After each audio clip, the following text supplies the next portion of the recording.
Hey, I'd like to welcome you to another episode of Mission Matters. My name is Adam Torres, and if you'd like to apply to be a guest on the show, just head on over to missionmatters.com and click on Be Our Guest to apply.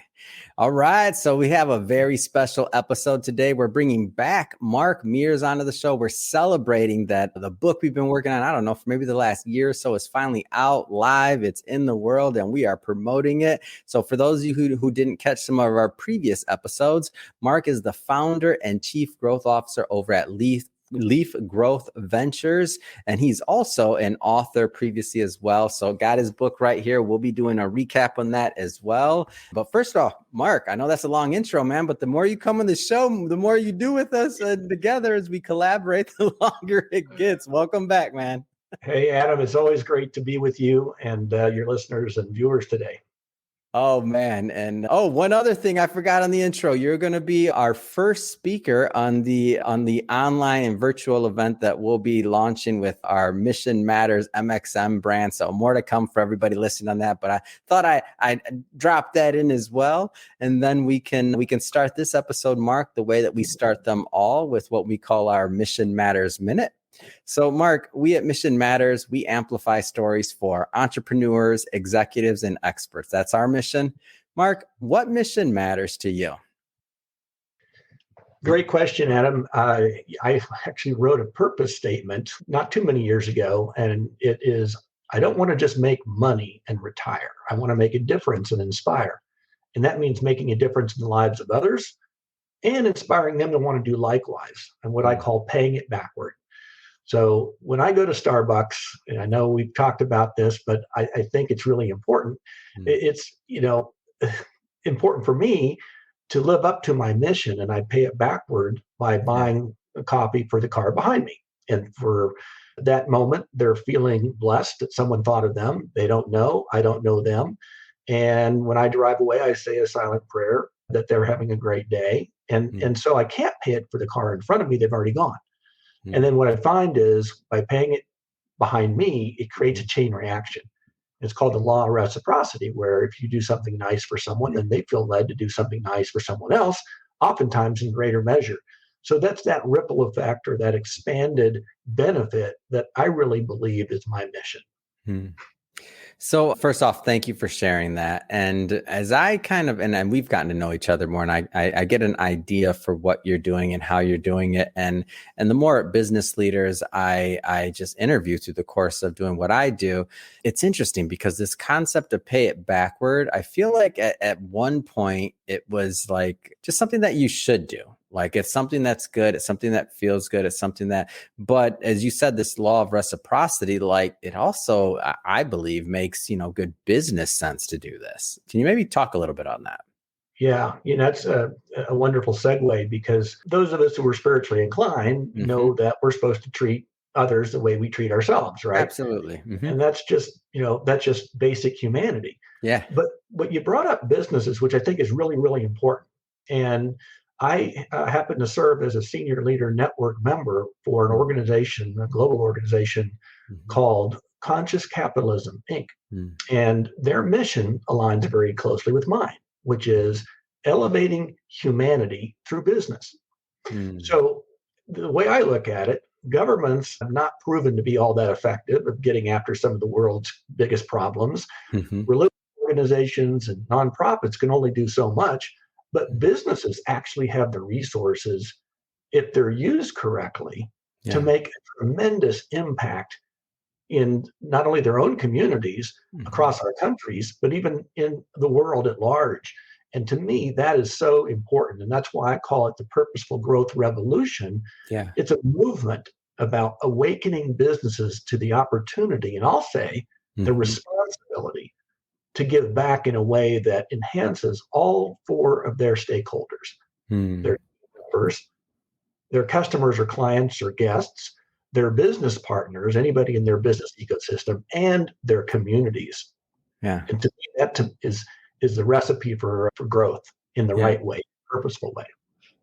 And I know there's like a lot of different ways to give back. So meaning some give back with money, some give back with time, some give back with expertise, some people volunteer. I mean, lots of different ways to give back. And I can just say, at Mission Matters, as we've kind of evolve. Like a new KPI that I'm introducing, and I've introduced it over this last year, is really how much we give back. Because now a portion of the book proceeds that we sell are going back to different various nonprofits, depending on the ones that we've worked with for different themes. And I won't go too far into that. But the whole point of me bringing that up, though, is that I feel like we can always be doing more. Like, we're not a big company, we're not a big, and that's not our main thing that we do in terms of like advertising. Like, it's not a fundraiser to sell books or for us or to that's our business. Like, we're providing a service to the business community. We're providing knowledge. Like, us choosing to give something back in the way that we can is us trying to go further down that path of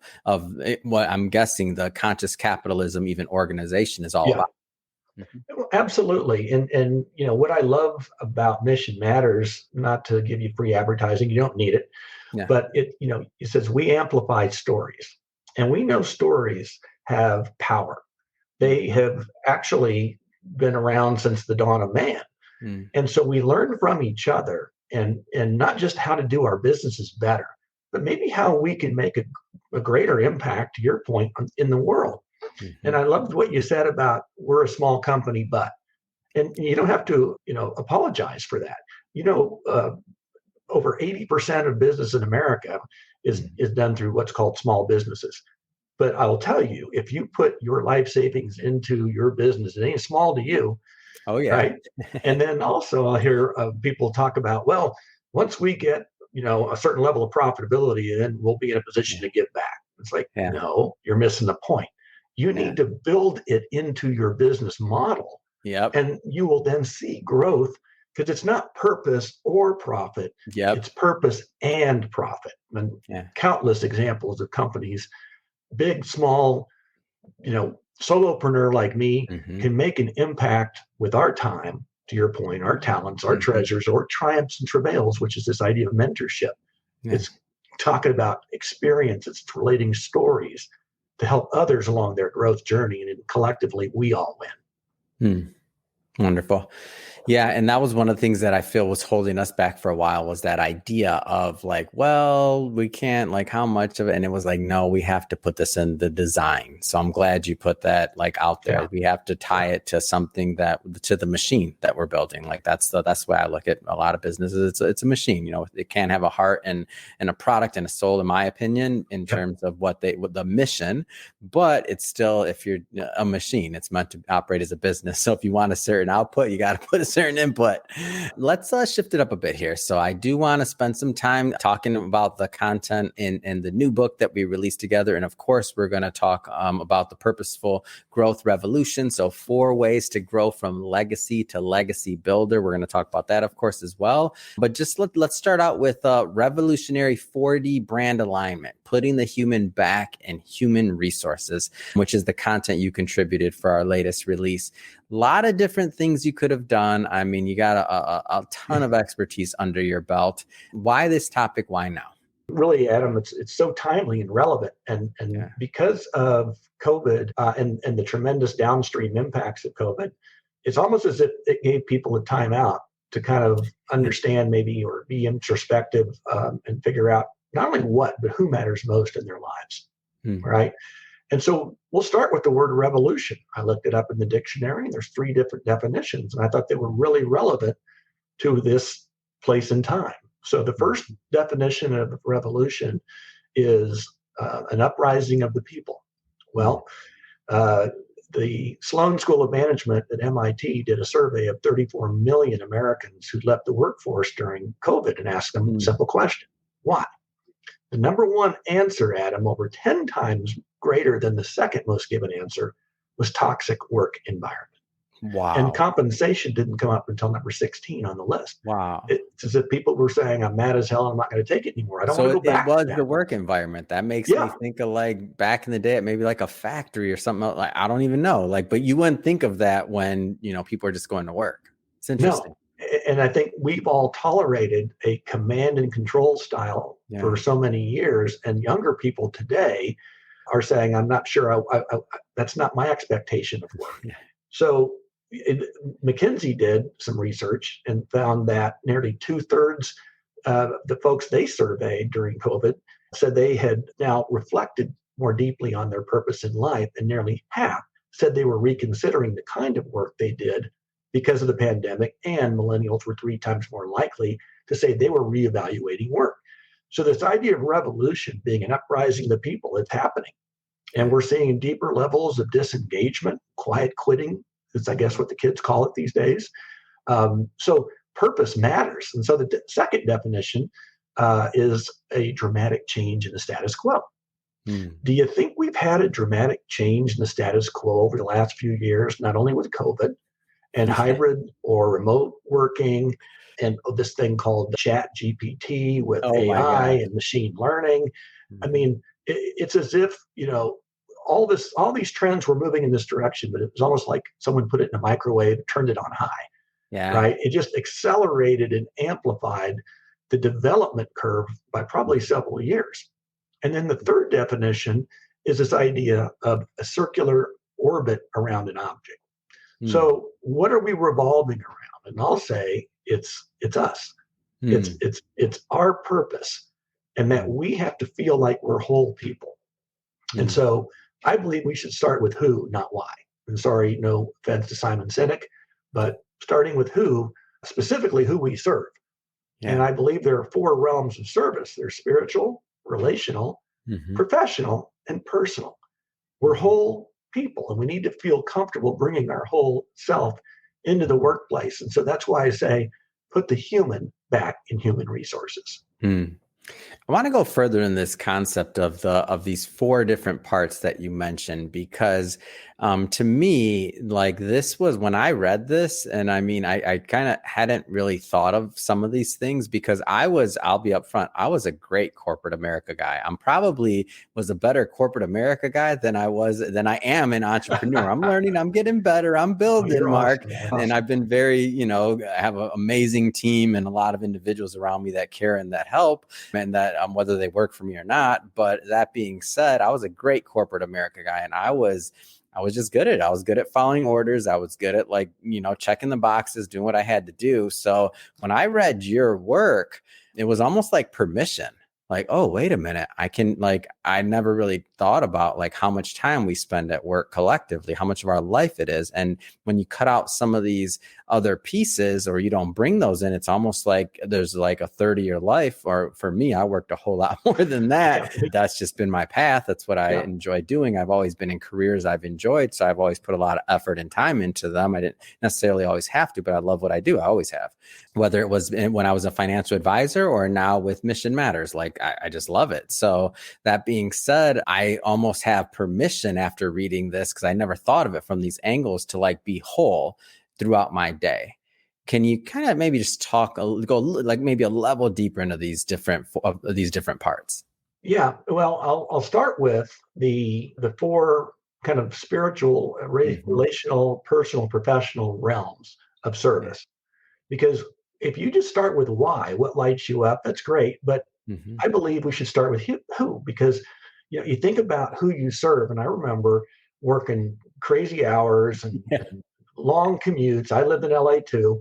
And, I actually commuted by a plane on a few different assignments, right? So, I thought about all of those early mornings or late nights or weekends for my family. But I remembered, and I had this clear mental image in my mind as to who I served. And again, spiritual, relational, personal, and professional. And if you think about that, who you serve, there's a sense of duty, right? And when you have this sense of duty, you feel like it's not really a sacrifice, that you're really doing something for this greater good. Yeah. Now, when I look at that as a Venn diagram that overlaps, 4-circle Venn diagram, if I say spiritual, and as a spiritual person, I don't say, well, God, I'll see you on Sunday, but I got to go to work on Monday. So catch you next week, right? I take my spiritualism into my work. I also look at my relationships, whether it's a spouse or kids or extended family or neighbors or communities. And I say, what duty do I have to them? That's another thing. And then I look at professional. It's my coworkers. It's my brand. If I'm a publicly traded company, it's my shareholders, but it's all those stakeholders that I'm working for. And then I'm looking at myself and going, I better be working for me too, because if I don't take care of my mind, my Mm, body, my spirit, and my soul, I'm no good to those other three realms of service. So there's this notion mm, of humanity and looking after myself. And it's what they tell you on the airplanes, right? If there's a sudden loss in cabin pressure, yeah. a mask will come down. Please put it over your hands and mouth, or your mouth, and before you assist other passengers, right? Hmm. So we got to look after ourselves. And so it's all interrelational, but it's all revolving around purposeful growth.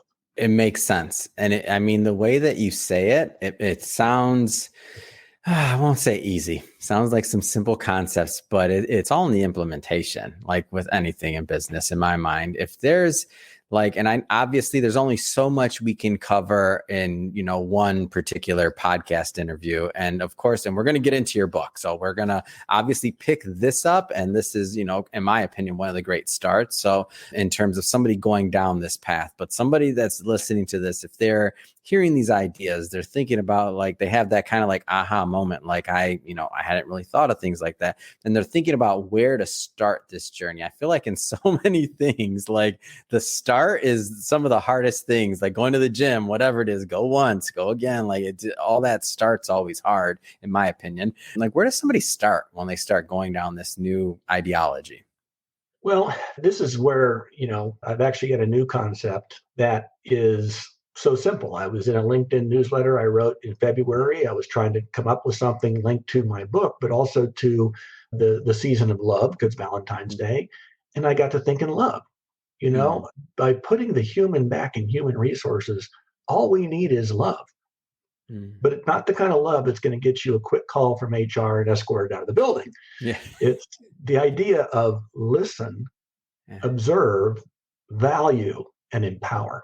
Mm, And you think about that, we all need to be seen and heard, right? To feel like mhm.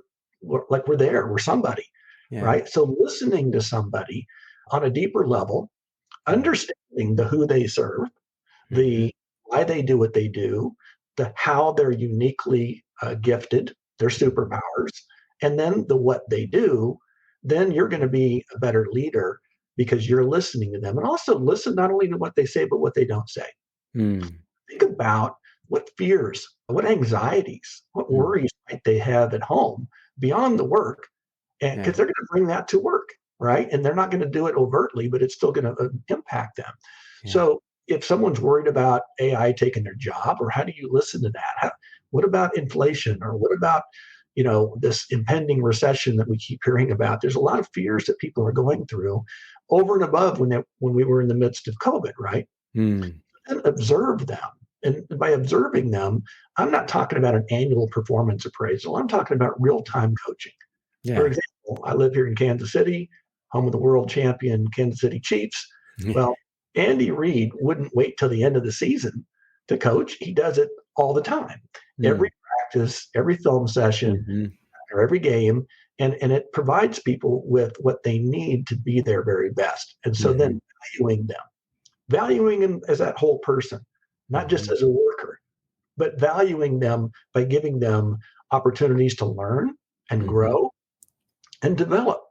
And then finally, empower them. Mm. Be the wind beneath their wings and let them soar. And Mm. and if they fall down, pick them up, dust them up, and put them right back out there. Because we know that if someone feels empowered, they're Mhm. going to be engaged with their heart, their head, their hands, and their habits, Mm. and they're going to take a greater degree of ownership in the Mhm. outcomes. They're going to naturally work harder, and they're going to also want to pay it backward to help others along Mm. their journey because they've drunk the Kool-Aid and they want to share it with others. And that just again provides a ripple effect of positivity and benefit across all stakeholders in an organization. Mm. In your writing, you mentioned multiple case studies. So you talk about Patagonia, you talk about Canva, talk about KPMG. I want you to maybe, we're not going to get into all of them for everybody watching, just so you know, because hey, we want you to pick up the book still, of course. So there'll be a link in the bio so you can do that. But when you have a moment, but Mark, I do want you to maybe pick any of the three, I don't know, or any of those, maybe kind of go into a little bit of what you talked about in the book to give people a flavor for your writing. Yeah, I think, those are all great examples. Canva is a, online design service firm based in Sydney, Australia, Mhm. and they've been around now, I want to say 10 years, but they have That's essentially, it. Wow, I didn't realize well, that. that's the pace of technology, as I mentioned, this whole microwave approach. Wow.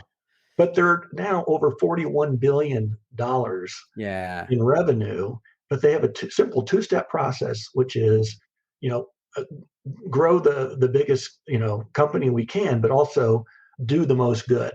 So all of Mm. their values are stacked around that idea of Mm. these two simple things.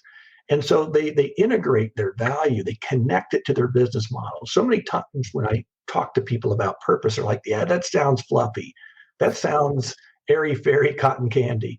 We have to make a bottom line profit or heads will roll. It's like, oh, Yeah. come on. Yeah, that's so Neanderthal Yeah. thinking. But these companies that put their purpose, which is their vision, their mission, their Mhm. values, how they work together in action, right? Not just as empty Mhm. platitudes on a poster on a wall that you salute when you walk by, Yeah. but connect them to their four stakeholders, their team members, their Mhm. guests or customers or clients, their business partners, and their communities. And they're living it out, and they're some of the most profitable firms in their space, right? Yeah. So again, you build it into the business model. You don't wait for some extra cream to skim off the top Mhm. afterwards. So there are countless examples and case studies of companies who do that. But here's Yeah. how it reflects back to this idea of 4D brand growth, Mhm. right? The four dimensions of a brand. I was just having coffee this morning talking about branding, and the guy said, "Yeah, well, brands are the external face of the company to the client or customer or guest." I Mhm. said, "That's one part of it, but there are four parts." He said, "Really? Tell me." Well, I'm going to tell you. The first dimension, going back to that four circle Venn diagram, is a Mhm. personal brand. We all have a personal brand, whether we know it or not, Yeah. and it answers the question, who am I? And what Mhm. value do I add to the organization? Then we have the internal brand, which is that collective we. Now we're a member of a Mm. broader team. What do we stand for? Then we have the external brand that my friend was talking about, and that is external facing, Mm. as the name suggests. So it's externally facing to your ultimate user or client or customer or community. Mhm. And then, not to be forgotten, we have our employer brand that Mm. answers the question, do I belong here? Mm. And so, why that's so important, Adam, is that we talk about DEI, and we should make more progress on Mhm. doing it the right way, not just checking a box. So, the way I look at it is diversity just gets you in the door, Mhm. inclusion gets you a seat at the table, Mhm. and equity gives you an equal voice. Well, that's not bad. Mhm. But if you don't feel a sense of belonging, then Yeah. you're most likely not to, going to feel comfortable being Mhm. vulnerable enough to give of your very best. You're just going to be happy to be in the room where it Mhm. happens, to quote Hamilton, and you're not going to want to rock the boat. Yeah. So this idea of belonging is so important, and it ties back to what I believe in words matter a lot to me. Is culture is not a bad word, but a Mhm. culture is maybe somewhere you might just feel a part of. Yeah. I believe community is a better word because that's a Mhm. place where you feel like you belong in. So Mm. how we go back to leaders today and build them into legacy builders. And I'm Yeah. not talking about the kind of legacy after you're dead and buried and you bequeath Yep. some value to someone. I'm talking about every day, a living legacy.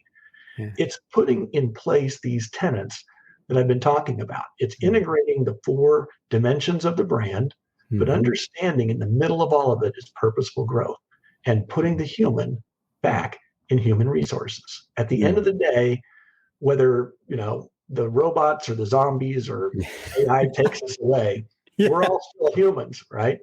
And we have to understand that and treat people that way, and we'll get the Mhm. very best out of them, and our enterprise will thrive as a result. Yeah.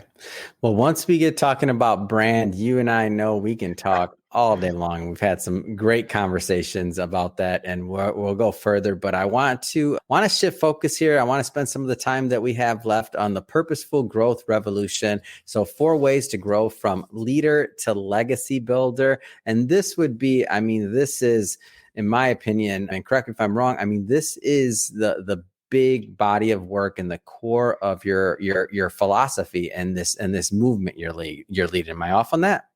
No, it's actually a playbook, Adam. I mean, if you read it start to finish, and it's not a little thin, Oh no, document you're let me going to hold get it off sideways. That's a book. it is based on literally years of my experiences personally, my observations of those who I admire, best practices that I've incorporated, Mm, research to substantiate my thesis, as yeah. well as I've curated kind of subject matter experts that can go deeper in certain areas than I can go. And I use the word curated on purpose because I really wanted this to be a curated reading experience. Yeah. It's not me talking at you, it's me talking with you, but it's Mhm. me sharing and paying it backward by Yeah. articulating some wonderful lessons that I've been able to learn, and some mentors who've invested in me, and some experiences that I've been blessed to have. And I wanted to use it as a way to create this movement around purposeful growth. And, Mm, and why purpose matters is is twofold. If you think about research that was done by the science of purpose, mm, the case for purposeful growth for individuals, it says individuals with a connection to their purpose experience 63% increase in wealth, leadership, effectiveness, and mm, fulfillment. They mm. learn twice as much. They're 4 times more engaged. And get this, are 175% more productive. That's almost two people worth, right? Yeah. But now companies with a connection to their purpose have higher margins as purposeful firms are Mm, 30% more innovative. And get this, 73% of customers will switch to higher purpose brands and pay more for them. yeah. They'll have higher levels of retention and tenure, and 54% more fulfilling work relationships. So Mm, this idea of purpose being kind of a fluffy concept is not true. It's mm, based on research, it's based on case studies. And so, this idea of creating this movement is reawakening people to the importance mm. of purposeful growth, not just growth for the sake of profit, Yeah. but profiting all stakeholders. Mm. What do you think? And I mean, you've been working on this for, or I shouldn't say obviously, but you've been working on this for a long time. You work, and we'll talk a little bit about Leaf Growth Ventures as well. But what do you think? Because now, having helped and worked with so many companies, corporations, and otherwise, what do you think kind of holds people back from? And I know it's not a one size fits all. Every company is going to be different. I get that, but you have a big sample of population of people you work with. Like, what do you think kind of holds people back from this concept? Well, I'm going to be real candid. Ego and arrogance and ignorance. Okay. Ego is that I know it already. Hmm. Ignorance is I don't know what I don't know, but I don't care. Yeah. And arrogance is more of that kind of like, you can't tell me anything. There is a Hmm. lot of that going Yeah. on in leadership. And so when someone starts talking about something that's revolutionary, that starts Hmm. to get people to say, well, someone wants to move my cheese and I don't want my cheese moved. I Yeah. work really hard to get in the C suite, and I don't want someone coming in and telling me that I'm not doing it right.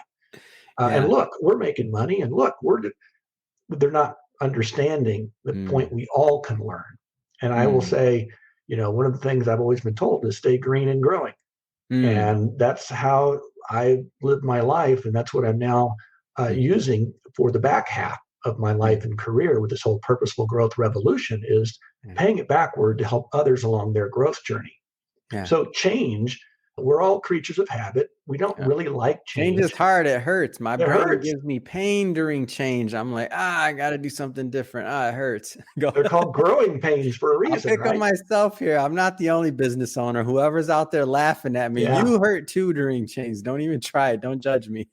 But that's where we grow the most is Yeah. when things are, when we struggle. Mm, For me, writing this book, Adam, I'm telling you, yeah. there's a chapter in there about get the FUD out, Mm, which stands for fear, uncertainty, doubt, and delay. Like mhm. the fear of failure. I'm a serial achiever. I know how to do my job and do it well. Yeah. The idea of uncertainty. Am I willing to give up this safe status quo of a C-level position to go into solopreneurship and write a book? This idea of doubt. It's kind of like those voices in the back of our head that we hear, and sometimes we listen to them and give them power, even though they're self-limiting beliefs.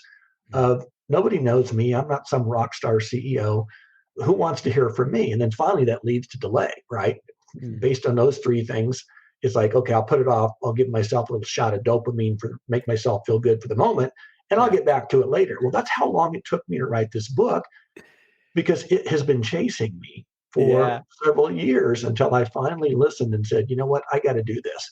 And Mm. having fulfilled that goal last Mhm. fall when it came out, I'm telling you, other than getting married and having twin daughters years ago, having that book show up on my door from Oh, Amazon with my name on it was one of the most satisfying or fulfilling mm. endeavors, because I figured out I could do hard things.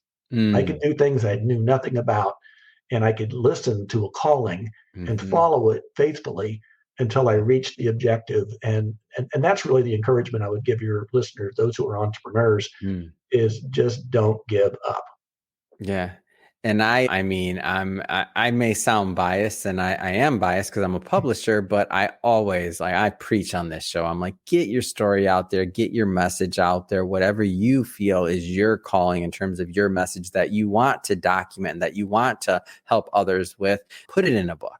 Like that, even just that exercise of accomplishing it. Your book, I mean, this is professionally published. It's beautiful. My Yeah. first book, oh my gosh, Mark, if you'd see it, it was like, it looks like I put it together with duct tape, man. It was, and actually on the cover, and I still leave it on Amazon just because I use it. I leave it as a testament that anybody can write a book and put one out, like just period. Like if you have a message, there's an audience for it. My first book, I'm not kidding you, look at the cover, Mark, and I think there was like a little shade on there, like I left something or the designer left something. Literally has like a line going through the thing. The lines are not supposed to be there. But it was amateur, was this, that. But I'll tell you, that book helped a lot of people, and it Yeah. continues to help a lot of people. And so, like those that didn't judge the book by the very bad cover, they still did it. So I mean, that's my little rant about like Yeah. publish with somebody, publish yourself, self-publish, whatever you got to do. And the rest of it, like there's so many tools online, however you got to do it. But what Mark just said, that wasn't prompted. Like that's his true feelings on what he felt like when he got that book. You will feel the same way. Like you Yeah. will. Like it's You, just this different experience. yeah. I just will say also, Adam, that when your team reached out to me about partnering with you on another book, I started getting chills. Like, I just got finished with this one. Um, You're like, but I will no. tell you, it's ironic. I will tell you is that I had more to say. Believe it or not, that's a thick book, and a lot was cut out of it. Um, Wow. and so I had more to say and some new ideas. And Mm-mm. this book that you and I now Yeah. have kind of co-wrote and published is something that is really cool, because I did Yeah. not have this information in my first book. Part of it, Mm-hmm. yes. The biggest chunk, this 4D brand idea, putting the Mm-hmm. human back in human resources, it Yeah. was even more timely based on the research that I just shared with you Mm-hmm. than even when my book happened. So the point is, while I believe this concept of leaf is evergreen, no pun intended, Mm-hmm. and it works in all industries, not just the retail, restaurant, Mm-hmm. hospitality, entertainment industries that I'm probably been involved in most.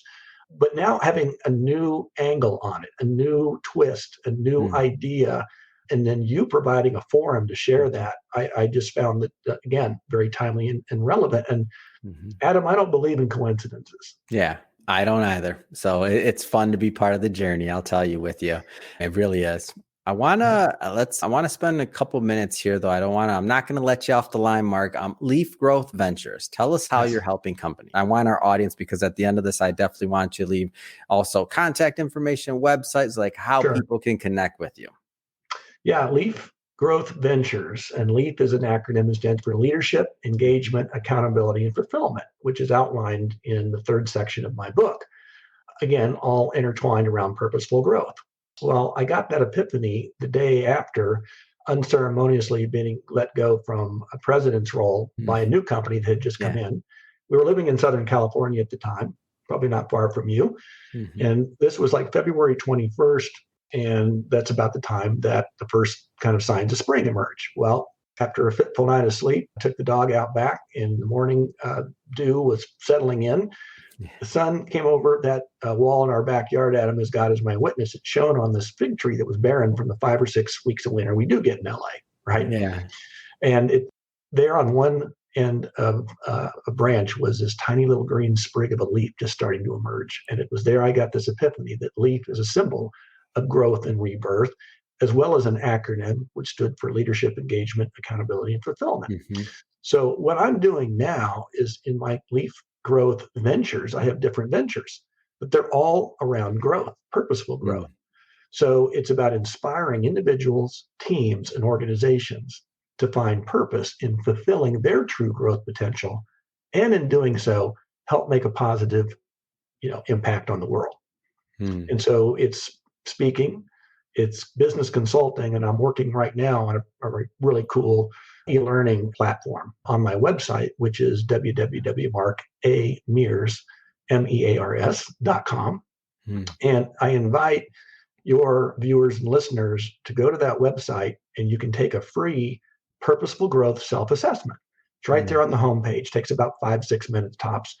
And you'll get a chance when you have completed the assessment to then download your customized report, which will give you a score in each of these different areas. And it follows the 4 key sections of the book. And so that will give you kind of a benchmark or a foundation. And then you will want to reach out to me to either hire me as a keynote speaker for your organization, or maybe come in and do some consulting, or maybe some personal one-on-one coaching. Yeah. No, that's great. And in terms of it, I just want to be clear on this one. So do you specialize in a particular industry agnostic? I know you mentioned some that you had experience in, but how does that piece of it work, just so that the right individuals follow up with you? Yeah, it really could be anybody. So for example, this online purposeful growth plan that I'm putting together, it's anybody at any level in any industry. Well, that sounds broad. And as a marketer, you're supposed to have, niche targets and this and that. I've been told all that, but I'm telling you, it works because I've had the good fortune to work in a variety of different industries. And so again, we're all people. I don't care if you work in a widget manufacturing facility. I don't care if you're a postal worker, but every one of us are human beings. And so following this plan, this purposeful growth plan for your life and work to be more fulfilling is something I believe everybody should want. And it sounds like that's where the world of work is going. Yeah. And I'm trying to lead this movement. So listeners and viewers can also hit me up on LinkedIn. Connect with me. Let's start a conversation. And I'd love to help you grow. Awesome. Website one more time so everybody has it. It's markamears.com. Don't forget the A. I couldn't get markmears.com. It's not me being pretentious, but it's on the book, markamears.com. And you'll see the 4 different ways to grow with me, the book, speaking, consulting, and e-learning when that gets completed. Wonderful. And we'll put all that information in the show notes so that our audience can just click on it and head right on over. And also we'll put the hyperlinks to the books, both books, in the show notes as well. So definitely pick up both books. And speaking of the audience, if this is your first time with Mission Matters or engaging in an episode, we're all about bringing on business owners, entrepreneurs, executives, and experts, and having them share their mission, the reason behind their mission, why they do what they do, like what motivates them to go out into the world and to make a difference. If that's the type of content that sounds interesting or fun or exciting to you, we welcome you. Hit that subscribe button if you haven't already. We definitely appreciate it. And we're also going to be bringing out a lot more content to you as well. We've got many more mission-based individuals coming up on the line. Mark, again, thrilled to continue to promote the book that we did together and your book, of course. So everybody watching this, go grab a copy. There'll be a link in the show notes for you. And Mark, really just great to connect. And also, this isn't our last time, as you know, we already got you on the hook. Speaking of public speaking, we already got you on the hook for helping us with the launch of our new speaker series that's coming up. So for everybody watching that, go to the website, sign up for our newsletter. You'll get more about this so you can see Mark and the speaker series we're launching as well. And Mark, so thank you again. Really appreciate you coming on the show. Adam, it's always my pleasure. I look forward to our continued partnership.